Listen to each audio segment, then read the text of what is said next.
బంధమంటూ ఎరుగని బాటసారికి అనుబంధమై వచ్చింది ఒక దేవత. ఆ ఆ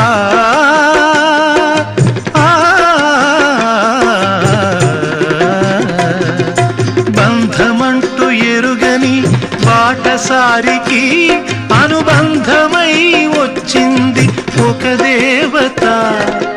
ఇంత చోటులోనే అంత మనసు ఉంచి, ఇంత చోటులోనే అంత మనసు ఉంచి నా సొంతమే అయ్యింది ప్రియురాలిగా. ముద్దబంతి నవ్వులో మూగ బాసలు, మూసి ఉన్న రెప్పలపై ప్రేమ లేఖలు. ముద్దబంతి నవ్వులో మూగ బాసలు.